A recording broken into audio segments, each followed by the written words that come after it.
White silk clung to bruised skin, hiding dark secrets under layers of expensive lace. Staring into cold, unforgiving eyes at an altar meant for love, Harper Bennett felt her soul shattering completely. Marrying Liam Caldwell meant a lifetime of quiet agony, a twisted punishment paying for crippling family debts. Panic squeezed her chest as sacred vows tumbled from cruel lips. Suddenly, heavy oak doors blasted open, shattering heavy silence. Footsteps echoed like gunshots across marble floors. Silas Moretti, Chicago's most lethal phantom, stepped into sacred light. He didn't come to object, he came to collect. High society in Chicago was a beautifully painted facade, a glittering stage where monsters wore tailored tuxedos and victims smiled through shattered teeth. Harper Bennett knew this truth better than anyone. At 24, she was the elegant, well-educated daughter of Arthur Bennett, a real estate developer whose ambition far outweighed his business acumen. But to the elite circle of the city, Harper was best known as the stunning fiancée of Liam Caldwell. Liam was the golden boy of Caldwell Industries, an empire built on logistics and real estate. To the public, he was a charismatic philanthropist, a handsome heir with a dazzling smile and a silver tongue. Behind the closed doors of his penthouse, however, Liam was a deeply insecure, tyrannical sadist. Harper had spent 2 years in a psychological prison of Liam's making. It started with subtle control, dictating her wardrobe, isolating her from friends, monitoring her calls. Then came the explosive temper. The first time he struck her, he wept, blaming the stress of a corporate merger, showering her with diamonds the next day. But the apologies grew less frequent, and the violence became a routine mechanism of his control. 9 months ago, Harper had finally found the courage to run. After a terrifying night where Liam had thrown her against a glass coffee table, leaving her with a fractured rib and a deep laceration on her shoulder, she fled. She packed a single bag, changed her phone number, and moved into a tiny apartment across the city, far from the Gold Coast mansions. For a brief, intoxicating window of time, she breathed free air. She worked at a small art gallery, slowly piecing her shattered confidence back together. But monsters like Liam Caldwell did not simply let their possessions walk away. The trap snapped shut on a rainy Tuesday evening. Harper returned to her modest apartment to find her father, Arthur, sitting in her living room. He was a shell of his former self, pale, trembling, his eyes bloodshot and darting. Arthur confessed a truth that made Harper's blood run cold. His business had been failing for years. Desperate, he had turned to underground lenders, borrowing millions to keep his company afloat and feed a worsening gambling addiction. He hadn't borrowed from just anyone. He had borrowed from syndicates heavily tied to the Caldwell family's shell companies. Arthur was $8 million in debt, and the grace period had expired. "They're going to kill me, Harper," Arthur had sobbed, burying his face in his hands. "They said they'll make an example out of me. They said they'll take you, too." Before Harper could process the horror, there was a knock at the door. It was Liam. He stepped into her small safe haven, looking like a predator cornering a wounded doe. He offered a simple, terrifying proposition. Marry him. Sign an ironclad prenuptial agreement, and become the perfect, obedient wife. In exchange, he would wipe Arthur's debts clean. If she refused, Arthur would be found in the Chicago River, and Harper would spend the rest of her life looking over her shoulder. She had no choice. She traded her newfound freedom for her father's life. The ensuing months were a nightmare of wedding planning orchestrated by Liam's domineering mother, Victoria Caldwell. Harper was paraded in front of cameras, forced to smile at engagement parties, and made to play the ecstatic bride-to-be.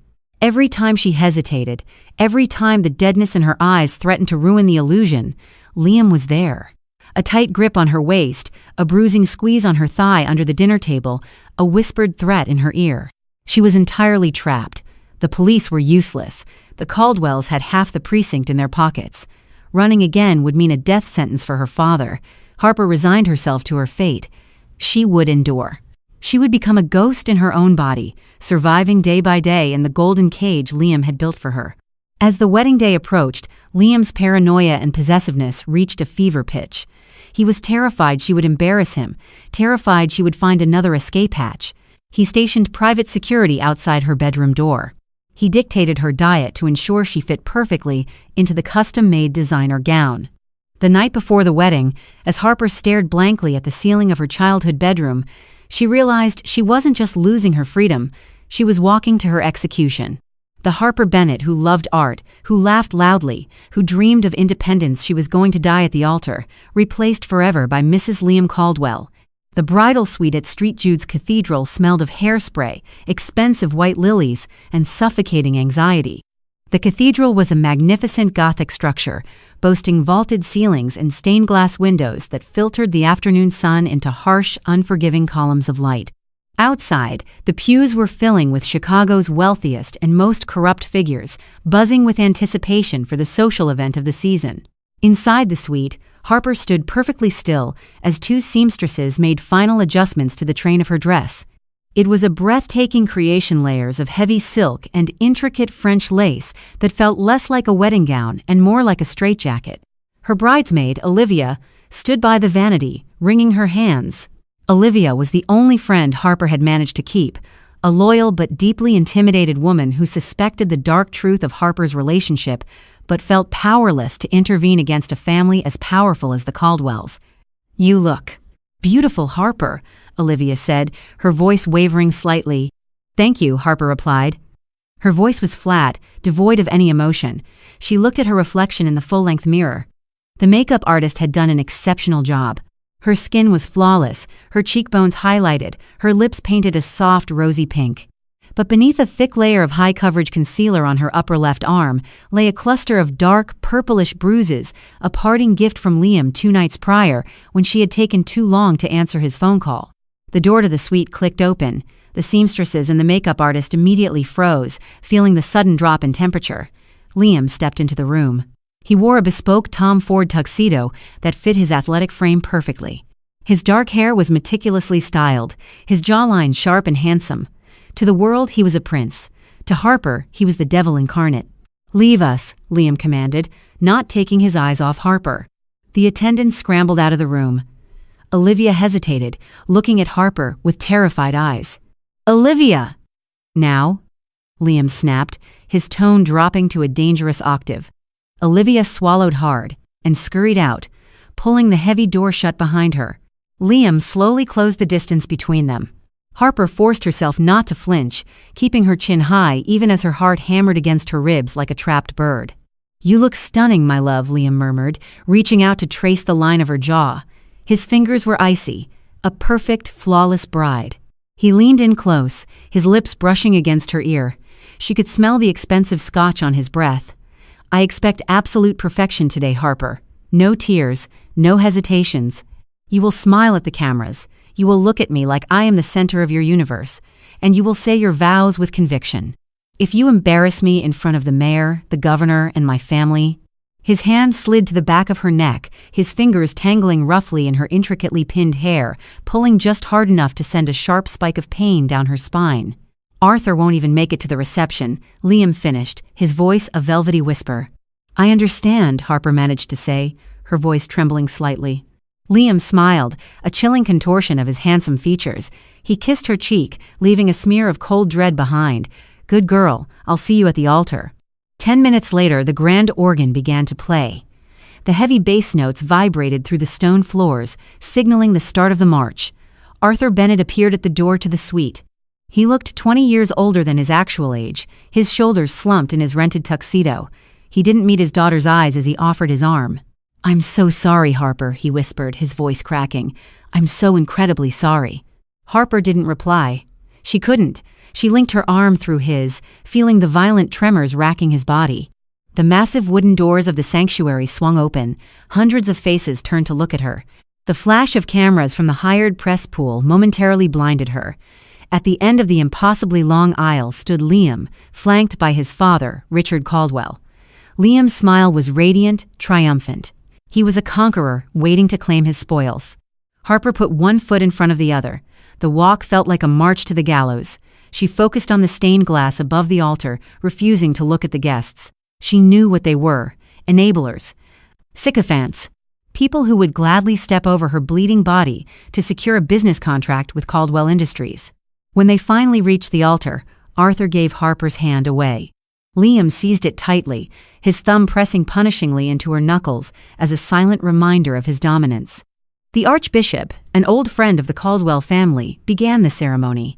He spoke of love, of sanctity, of two souls binding themselves together in the eyes of God. Every word felt like a physical blow to Harper. She stared blankly at the Archbishop's ornate robes, dissociating entirely. She retreated deep into her own mind, locking away her consciousness to survive the moment.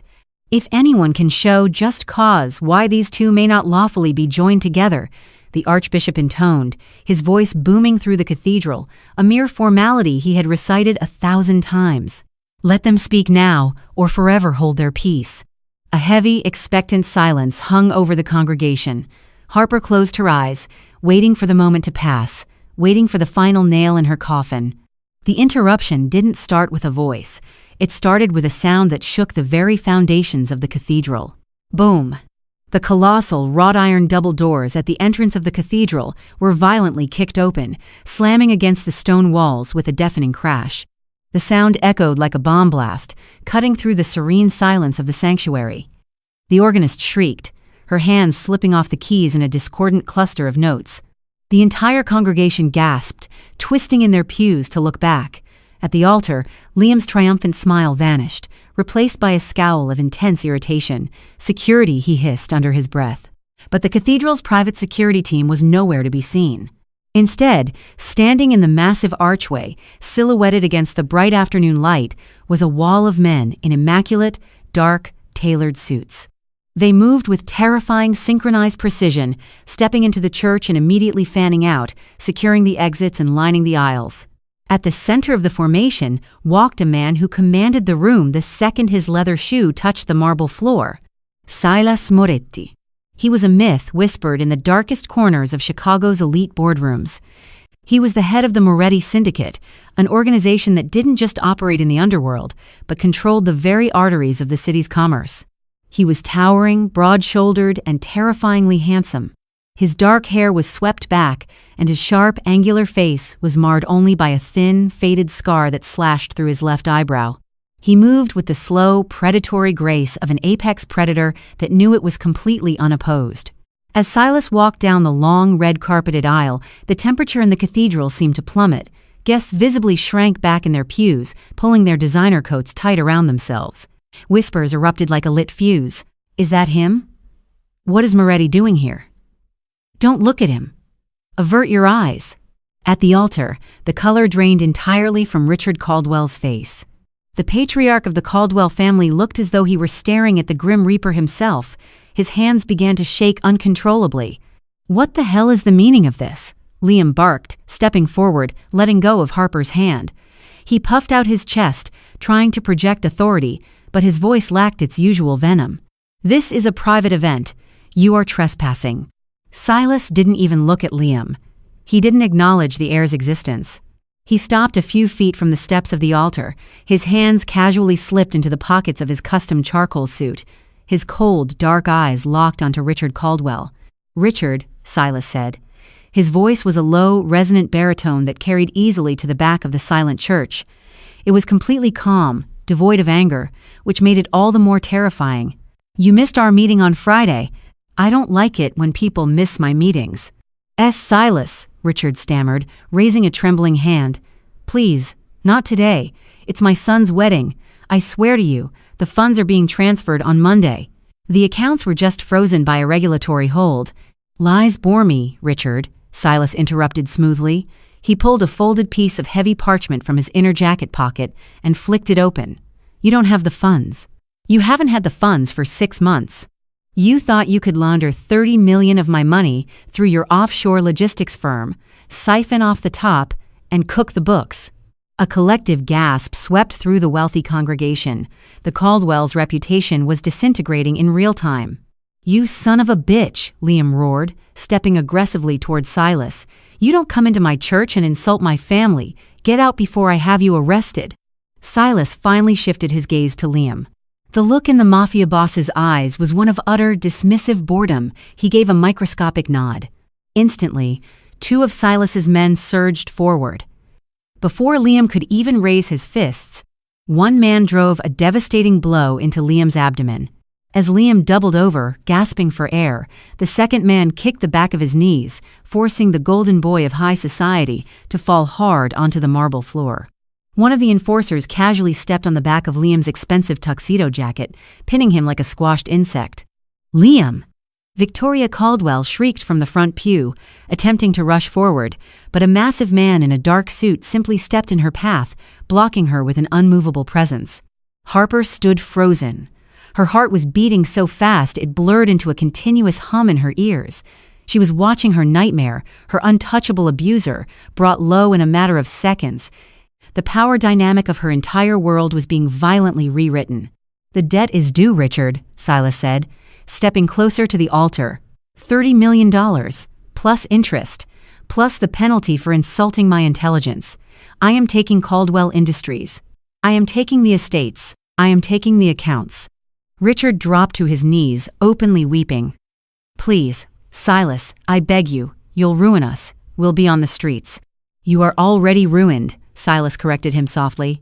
"I'm just the repo man."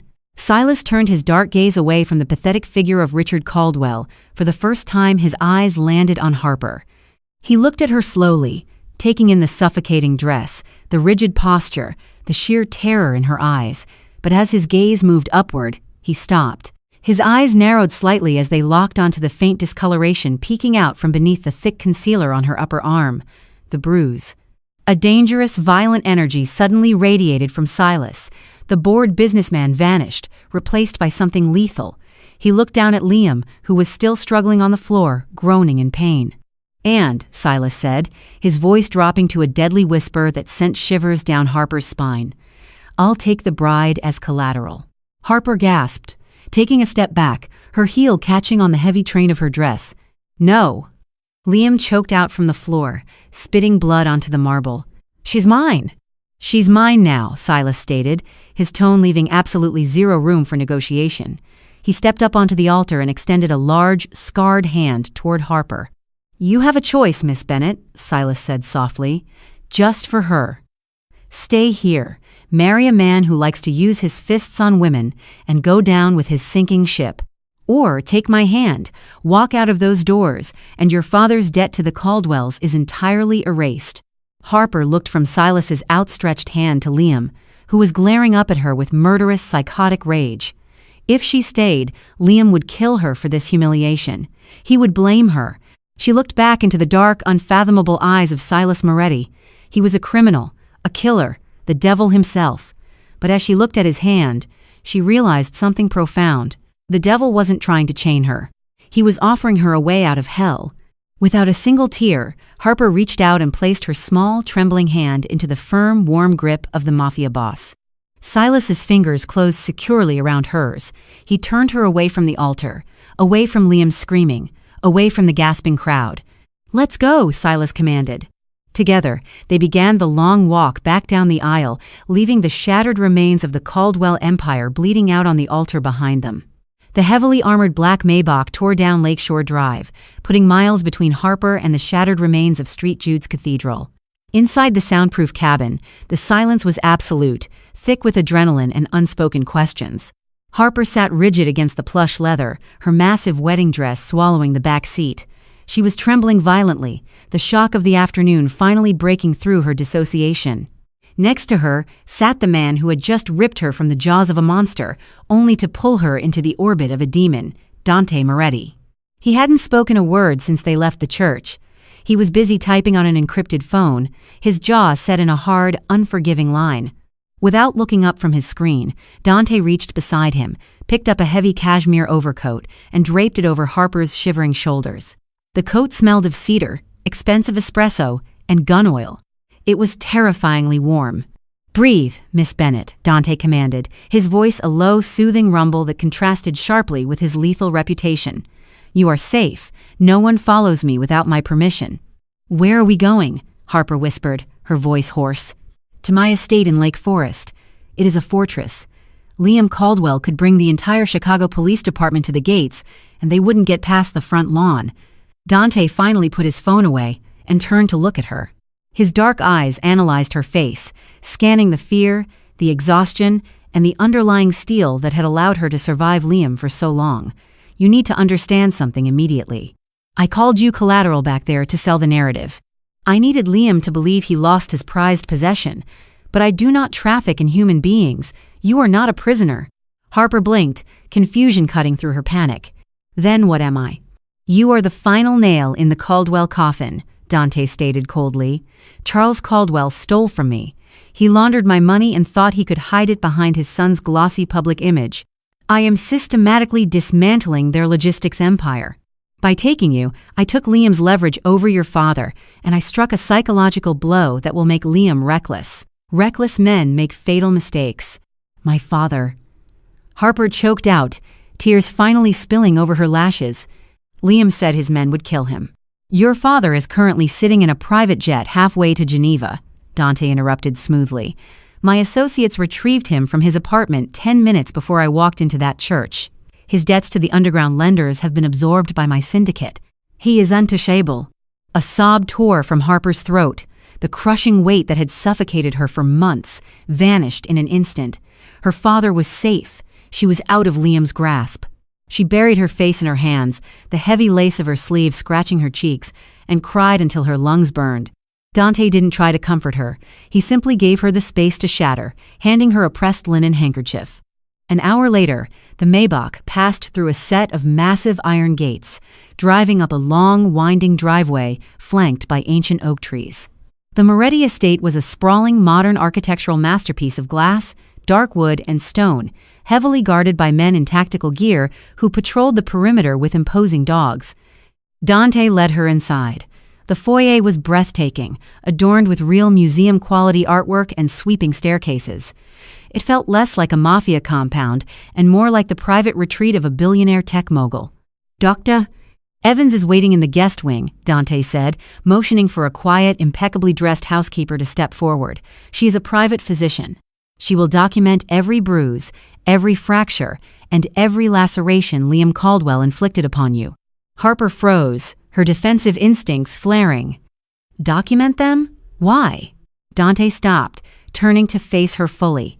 The coldness in his eyes shifted into something deeply vengeful, because the Caldwells have built an empire on public perception. They buy judges, they silence victims, and they hide their rot behind charity galas. When I am done destroying their bank accounts, I am going to destroy their legacy. Those medical records will ensure Liam Caldwell never shows his face in high society again. He will rot in a federal cell, but only after he loses everything else. For the first time that day, a spark of genuine life ignited in Harper's chest. It was anger, a deep, scorching fury toward the man who had stolen 2 years of her life. She looked at Dante, seeing past the criminal exterior to the weapon he was offering her. "Point me to the doctor," Harper said, her voice steadying. That evening, after shedding the suffocating wedding gown and changing into soft, oversized cashmere loungewear provided by the housekeeper, Harper sat in a massive guest suite overlooking Lake Michigan. The doctor had been gentle, taking photographs and writing detailed reports of the abuse that Liam had meticulously hidden. As Harper drank a hot cup of tea, staring out at the dark waters, she realized she had traded a gilded cage for a heavily fortified sanctuary. Dante Moretti was a dangerous man, a predator in a city of wolves. But unlike Liam, Dante didn't hide his teeth. And more importantly, he wasn't looking at her as prey. Monday morning brought a storm that Chicago's financial district had never seen. At exactly 9 a.m., as the stock market opened, a coordinated leak hit every major news outlet and financial blog in the country. Anonymous sources dumped hundreds of encrypted files detailing Caldwell Industries' fraudulent logistics contracts, offshore shell companies, and illicit ties to organized crime. Simultaneously, a 30-second video clip surfaced on social media. It was raw footage from St. Jude's Cathedral, showing the untouchable Liam Caldwell being kicked to the floor by Dante Moretti's enforcers, while the patriarch, Charles Caldwell, wept and confessed to missing a $30 million payment. Within minutes, the internet exploded. The hashtag number Caldwell crash trended globally. Investors panicked, initiating a massive sell-off. By noon, Caldwell Industries stock had plummeted by 40%. Inside the Caldwell penthouse on the Gold Coast, Liam was losing his mind. The opulent living room looked like a war zone. Crystal decanters were smashed against the marble fireplace. A priceless modern art painting had been slashed to ribbons. Liam paced the floor like a rabid dog, his knuckles bloody, his tuxedo from the wedding still hanging off his frame, stained and wrinkled. "How did he get the files?" Liam screamed, hurling a heavy brass bookend through a floor-to-ceiling window. The glass shattered, raining down onto the streets far below. Charles Caldwell sat on a velvet sofa, his face buried in his hands. He looked like a corpse. "It's over, Liam. The SEC is already freezing our domestic accounts. The board of directors is calling an emergency vote to oust us both by this afternoon." Moretti didn't just want his money back, he wanted a public execution. "I don't care about the board," Liam roared, grabbing his father by the lapels of his suit and hauling him upward. The charming, philanthropic mask had entirely melted away, revealing the psychotic monster beneath. "He took Harper. He embarrassed me in front of the entire city. She belongs to me." "Forget the girl," Charles pleaded, terrified of his own son. "We are facing federal RICO charges, Liam. We need to liquidate whatever we can and leave the country." Liam shoved his father back onto the sofa with a grunt of disgust. "You run, old man. I'm going to get my property back. And then I'm going to put a bullet in Moretti's head." Liam pulled out a burner phone he kept for specialized, dirty work. He dialed a number he hadn't used in a year. "Detective Miller." Liam spat as the line connected to the corrupt Cook County vice cop who had helped him cover up his previous assaults. "I need every man you have off the books. I don't care what it costs. Find Moretti's Lake Forest property. Find the blind spots. I want a raid tonight." Miles away, inside the quiet, secure walls of the Moretti estate, Harper was experiencing a peace she hadn't felt in years. She spent the morning walking the vast private gardens, breathing in the cold air without the constant, paralyzing fear of a hand grabbing her arm or a voice criticizing her posture. In the early afternoon, she found Dante in his sprawling library. It was a magnificent room, lined with thousands of leather-bound books and smelling of aged paper and expensive whiskey. Dante was sitting behind a massive mahogany desk, reviewing hard-copy ledgers. He looked up as she hovered in the doorway. "Come in, Harper," he said, using her first name for the first time. She walked in slowly, pulling her oversized sweater tightly around herself. "I saw the news," she said softly. "The stock market. The video. Karma is rarely subtle when it finally arrives," Dante replied, leaning back in his chair. "Liam is currently destroying his penthouse, and the board has formally removed his father as CEO. By tomorrow, they will have nothing but the clothes on their backs." Harper approached the desk. "Why go to all this trouble, Dante? A man in your position. If someone steals $30 million from you, you don't orchestrate a financial ruin and a public scandal. You just make them disappear." Dante's eyes darkened, the temperature in the room seeming to drop. He stood up, walking around the desk to stand near her. He was impossibly tall, a mountain of quiet, lethal energy. "You are observant," Dante noted. He looked past her, staring out the window at the gray skies. 20 years ago, my father ran a legitimate import business. He refused to pay protection money to a corrupt coalition of businessmen who were monopolizing the docks. Charles Caldwell was the head of that coalition. When my father wouldn't budge, Caldwell hired men to burn our warehouses down. My father was inside one of them. Harper gasped softly, her hand flying to her mouth. The police ruled it an accidental electrical fire. Caldwell bought the land for pennies on the dollar and built his logistics empire on my father's ashes, Dante continued, his voice devoid of emotion, which made the story infinitely more chilling. "I didn't want to just kill Charles Caldwell. Death is too quick. I wanted him to build his entire life, his legacy, his pride, and then I wanted to burn it to the ground while he watched. I wanted him to feel the exact desperation my family felt." He looked back at Harper, his gaze softening almost imperceptibly as it landed on the faint, fading edge of a bruise on her neck. "And when I learned that his son was a coward who used his fists on women to feel powerful, I decided I wouldn't just take their money.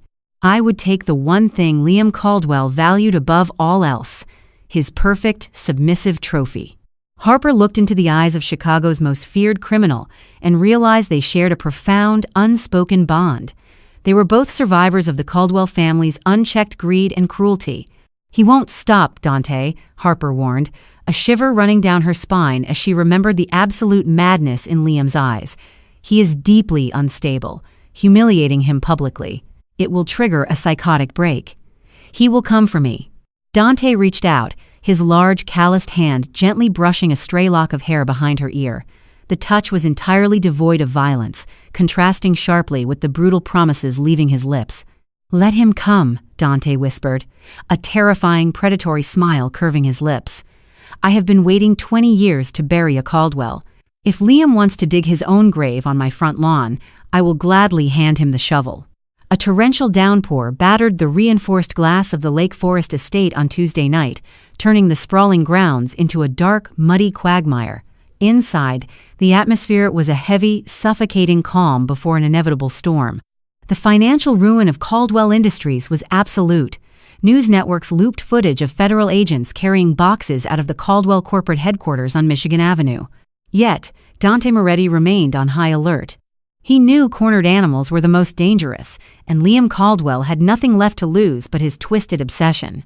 Deep within the subterranean levels of the estate, Dante led Harper into a stark, brightly lit room, composed entirely of concrete and steel the armory.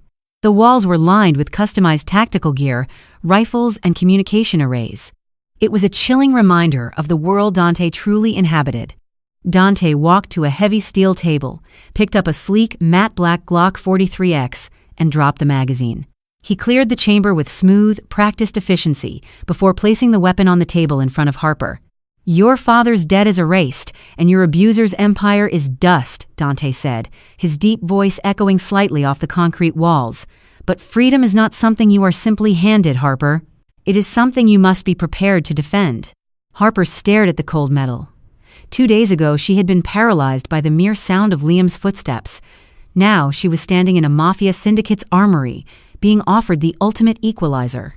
She reached out, her fingers wrapping around the textured grip. It was heavier than she expected. "I've never fired a gun," she admitted, her voice barely above a whisper. "You won't need to tonight, not if my men do their jobs." Dante stepped behind her, gently adjusting her posture, aligning her shoulders, and guiding her hands to form a proper two-handed grip. His proximity was intimidating, yet entirely devoid of the suffocating control Liam always exerted. Dante was teaching her to stand, not to kneel. "Keep your finger off the trigger until you are ready to destroy whatever is in front of you. Aim for center mass." Before Harper could respond, the armory plunged into absolute darkness. A split second later, the dull, pulsing glow of red emergency lights bathed the room in a sinister hue. An ear-splitting alarm blared for a fraction of a second before being abruptly silenced. Dante's posture instantly shifted from instructor to apex predator. He tapped an earpiece hidden in his ear. "Status." Static hissed back. The encrypted comms were jammed.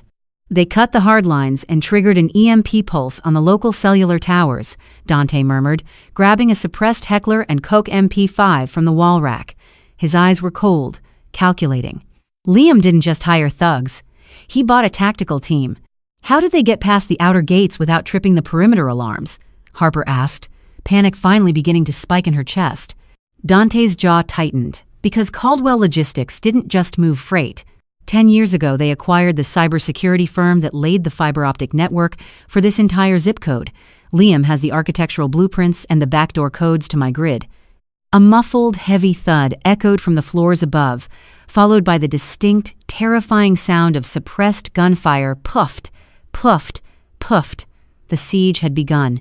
"Listen to me." Dante turned to Harper, his dark eyes locking onto hers with burning intensity.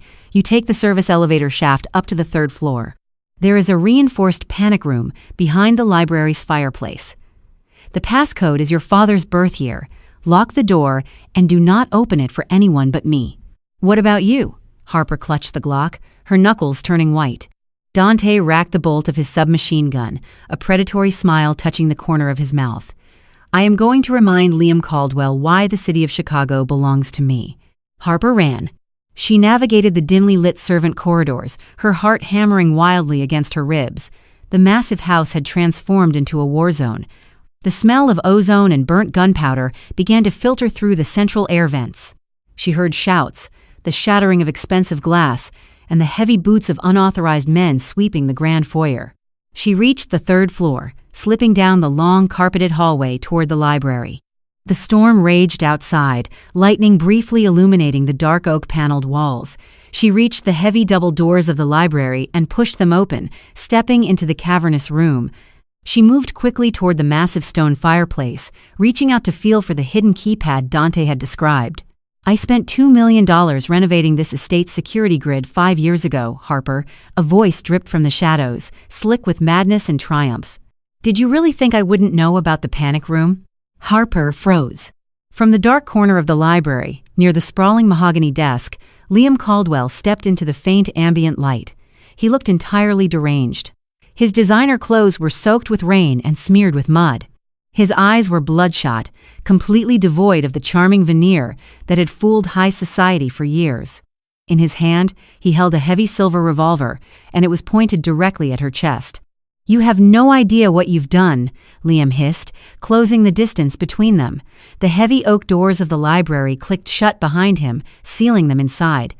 "My father is facing 20 years in federal prison. My accounts are frozen. The board locked me out of my own building." Harper pressed her back against the cold stone of the fireplace. She gripped the Glock tightly behind her back, hiding it within the folds of her dark sweater. "You did this to yourself, Liam. You built your life on abuse and theft." "Shut up!" Liam roared, spittle flying from his lips. He raised the revolver, aiming it directly at her face.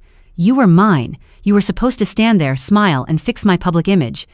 Instead, you humiliate me in front of the entire city and run off with a mobster." He stepped closer, the sour smell of rain and manic sweat rolling off him. "Detective Miller's men are keeping Moretti's guards busy downstairs. It's just you and me now. We are going to walk out to the private helipad on the north lawn. We are leaving." "I am not going anywhere with you," Harper said. Her voice trembled, but not from fear. It was pure, unadulterated rage. Liam laughed, a dry, hollow sound. "You think you have a choice? You're a weak, pathetic little girl who needs her daddy's debts paid. If you don't walk with me right now, I will shoot you in the spine and drag you out by your hair." He reached out his left hand to grab her throat, exactly as he had done 100 times before. He expected her to flinch. He expected her to cower, cry, and apologize. Instead, Harper Bennett remembered the cold, heavy concrete of the armory. She remembered Dante's voice. "Freedom is something you must be prepared to defend." As Liam's fingers brushed her collarbone, Harper dropped her shoulder, pivoting on her right heel. She brought the Glock 43X around from behind her back in a single, fluid motion.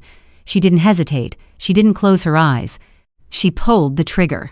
The gunshot was deafening inside the enclosed library, a thunderclap of violent rebellion. Liam screamed a high, agonizing wail that shattered his terrifying facade. He stumbled backward, dropping the silver revolver as his hands flew to his right knee. The 9mm hollow point round had shattered his kneecap entirely, folding his leg backward at a gruesome angle. He collapsed onto the expensive Persian rug, writhing in absolute agony, blood pooling instantly into the dark fabric. "You bitch!" Liam shrieked, clutching his ruined leg, tears of pain streaming down his pale face. "You shot me!" Harper stepped forward, kicking his discarded revolver across the room. She stood over the man who had controlled her every waking breath for 2 years. Looking down at him, she didn't see a powerful CEO. She saw a pathetic, broken coward bleeding on the floor. "You promised me a lifetime of pain, Liam," Harper said, her voice steady and ice-cold, the barrel of the Glock now aimed directly at his chest. "Consider this a breach of contract." Suddenly, the heavy library doors were kicked open. Dante Moretti stood in the doorway, his MP5 lowered but ready. His charcoal suit was ruined, splattered with blood that wasn't his, and a shallow cut bled freely down his left cheek. Behind him in the hallway, the chaotic sounds of the firefight had ceased, replaced by the heavy silence of absolute victory. Detective Miller's rogue tactical team had been systematically dismantled by the Moretti syndicate. Dante's eyes swept the room, taking in the dropped revolver, the bleeding, sobbing mess of Liam Caldwell on the floor, and finally, Harper. She was standing tall, the weapon still trained firmly on her abuser, her hands perfectly steady. A profound look of respect flashed across the Mafia boss's sharp features. He slowly walked into the room, his heavy boots making no sound on the rug. He stopped beside Harper, looking down at Liam with absolute disgust. "Moretti," Liam gasped, coughing violently. "You're dead. The police." They know I'm here. The police you bought are currently tied to chairs in my basement, waiting for a very long, very painful conversation with my interrogators, Dante replied smoothly. He reached out and gently placed his hand over Harper's, slowly lowering the barrel of her gun. You don't need to dirty your hands with the rest of this, Harper. You've already won. Dante looked back down at the ruined heir. I told your father 20 years ago that building an empire on stolen ground would eventually cause it to collapse. Tonight the Caldwell name dies. Dante gestured to the doorway, where two of his massive enforcers had just appeared. Patch his leg up just enough so he doesn't bleed out. Then, put him in the trunk. I have an old burnt-out warehouse on the south side that needs a new occupant. Liam began to scream for mercy as the enforcers dragged him backward out of the library, leaving a long, dark streak of blood across the floor. When the doors closed, leaving them alone in the quiet, shadowed room, Dante turned to Harper. He took the gun from her trembling hands and set it on the desk. He reached out, his thumbs gently wiping a single stray tear from her cheek. He will never hurt you, or anyone else, ever again, Dante promised, the violence in his eyes fading entirely, replaced by a fierce, protective warmth. Harper looked up at the dangerous, lethal man who had brought a criminal empire to its knees, just to set her free. She wasn't a hostage, and she wasn't collateral. For the first time in her life, she was exactly where she chose to be. The aftermath of the siege at the Lake Forest estate was handled with the terrifying efficiency that defined the Moretti Syndicate. By dawn, the shattered glass was replaced, the blood was bleached from the Persian rugs, and the rogue tactical team hired by Liam had vanished without a single trace. The official police report, quietly filed by a precinct captain firmly on Dante's payroll, noted a routine security system malfunction due to the heavy storm. The public narrative, however, was a spectacle of absolute ruin. Without Liam to orchestrate a defense, the Caldwell empire dissolved in a matter of hours. Federal agents formally indicted Charles Caldwell on 73 counts of wire fraud, racketeering, and embezzlement. The aging patriarch, stripped of his wealth and his intimidating aura, wept openly as he was escorted out of his penthouse in handcuffs, broadcast live on every morning news channel. As for Liam Caldwell, his disappearance became the subject of intense media speculation. The official theory championed by the authorities was that the disgraced heir had fled the country to avoid federal prosecution, abandoning his father to take the fall. Only Harper and Dante knew the dark, karmic truth. Liam was locked in a soundproof subterranean cell beneath a forgotten industrial warehouse on the south side of Chicago. He was kept alive, treated by underworld doctors just enough to survive, but permanently crippled and utterly isolated, a ghost forced to haunt the ruins of his own making. In the weeks that followed, the sprawling Moretti estate transformed from a heavily fortified sanctuary into a place of profound healing for Harper. Dante proved to be a man of extraordinary patience. He gave her space, never crowding her, never demanding her time or affection. He understood that the psychological chains Liam had forged over 2 years could not be broken overnight. Instead of suffocating her with attention, he empowered her. He hired elite instructors to teach her close-quarters combat and advanced marksmanship. The girl who used to flinch at a raised voice was now spending her mornings on the estate's private firing range, emptying magazines into paper targets with cold, calculated precision. She learned how to disarm an attacker, how to identify exits in crowded rooms, and how to carry herself not as a victim, but as a weapon. Their romance blossomed quietly, built on a foundation of profound mutual respect rather than control. It started in the evenings, in the grand library. They would sit by the fire, drinking aged bourbon, and talk for hours.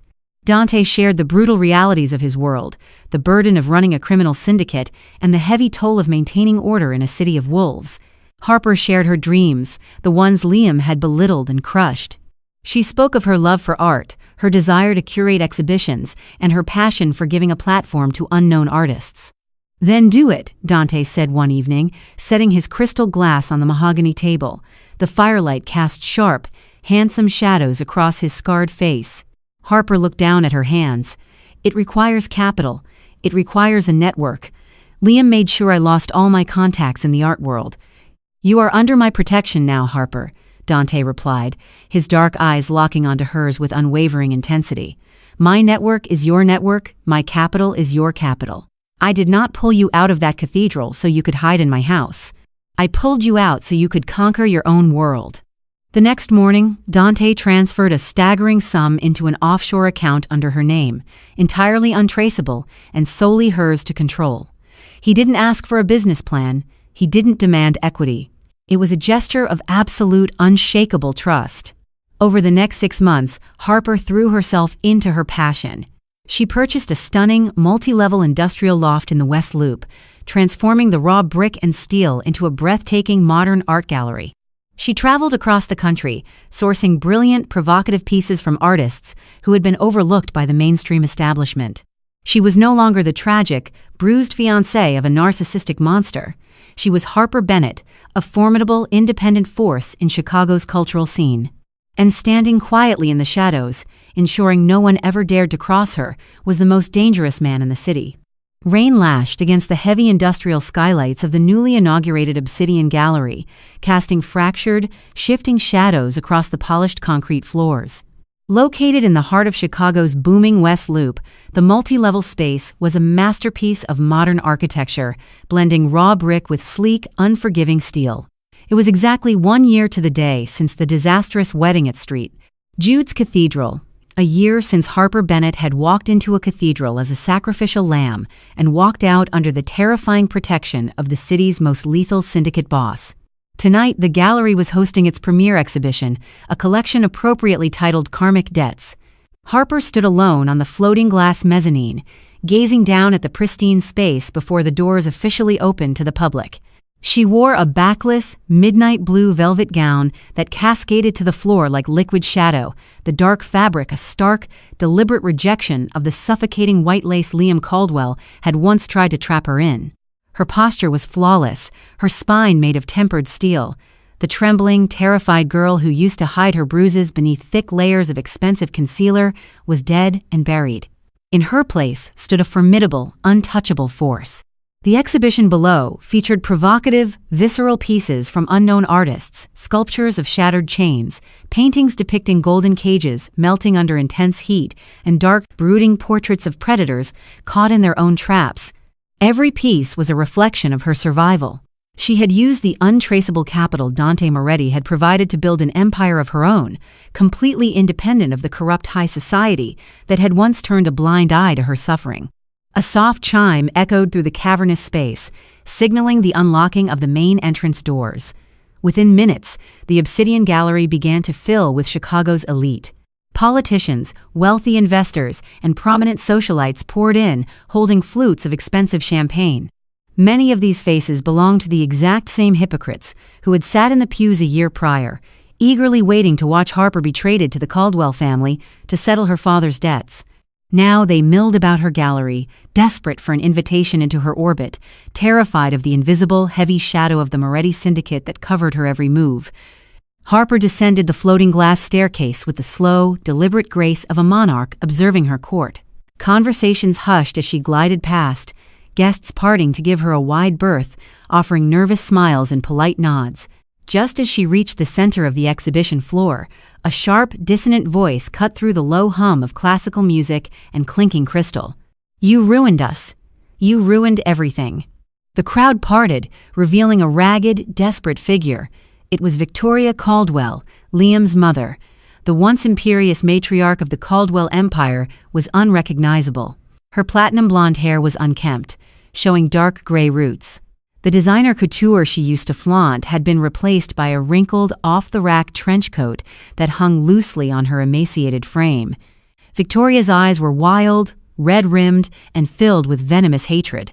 Security personnel immediately stepped forward, their hands resting near their concealed weapons, but Harper raised a single commanding finger. The guards halted instantly, deferring entirely to her authority. Harper closed the distance between them, her high heels clicking rhythmically against the concrete. She stopped mere inches from the woman who had meticulously planned the wedding that was meant to be her execution.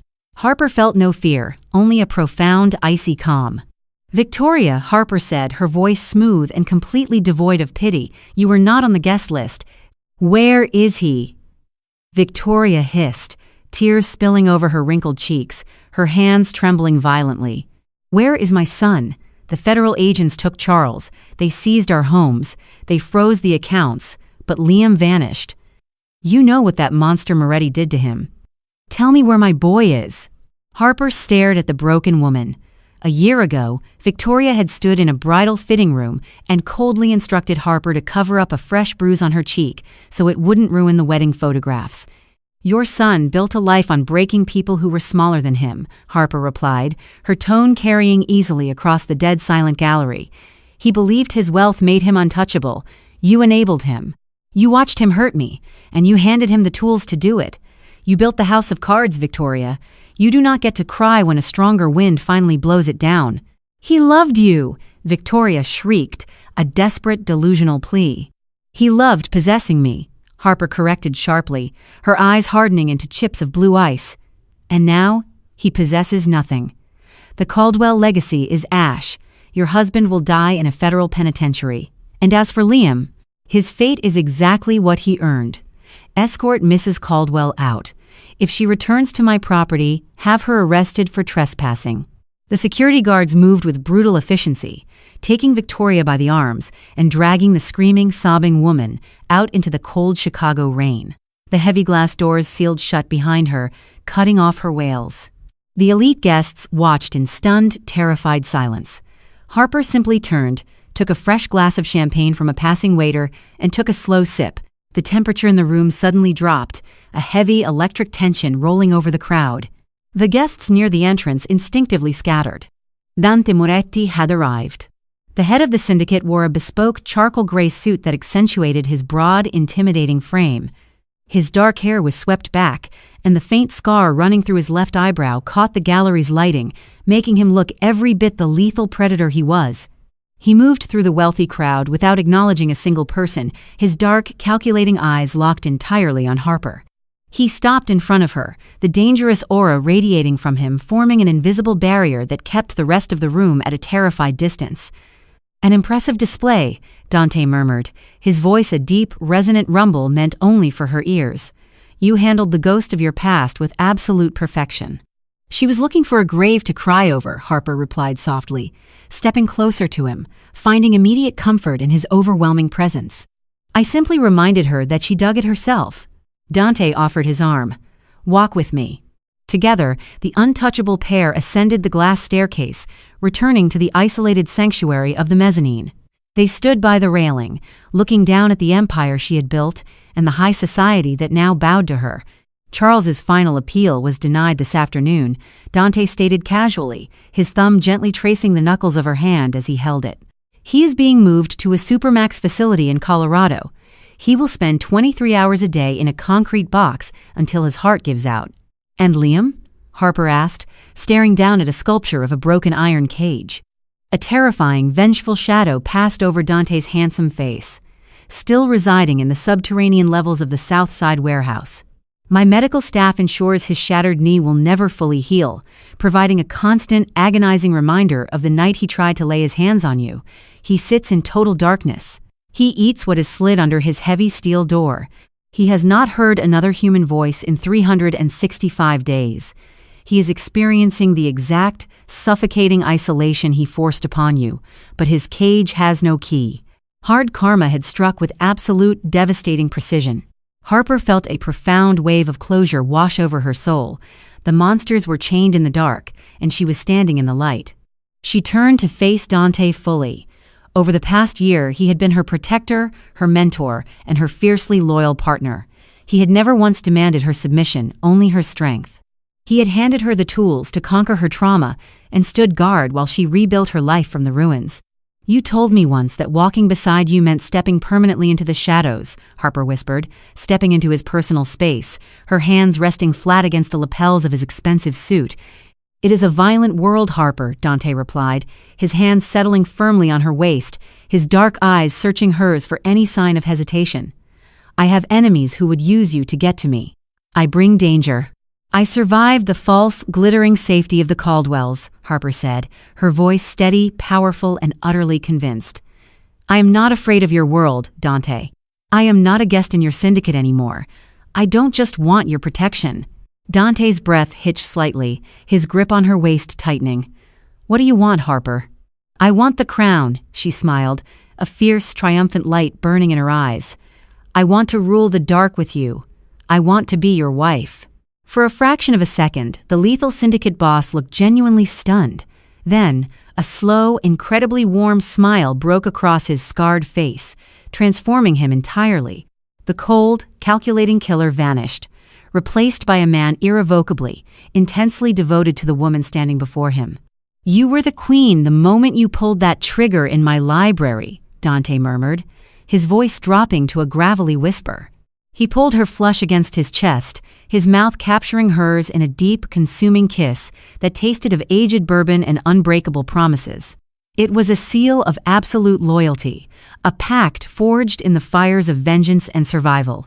Down below, the terrified, wealthy elite of Chicago continued to murmur and admire the artwork, completely oblivious to the fact that the real masterpiece was the coronation unfolding above their heads. Harper Bennett had been dragged toward the altar as collateral, but she was choosing to walk to the throne, firmly holding the hand of the devil himself. Harper Bennett's harrowing journey from a desperate hostage to a formidable queen proves that karma inevitably collects its ultimate debts. The Caldwells built a glittering golden cage, only to be buried beneath its ruins. Dante Moretti arrived as a terrifying phantom, but became the architect of her genuine freedom. Ultimately, the scars of her past were not chains, but the very foundation of her unshakable, fiercely triumphant, beautiful new empire.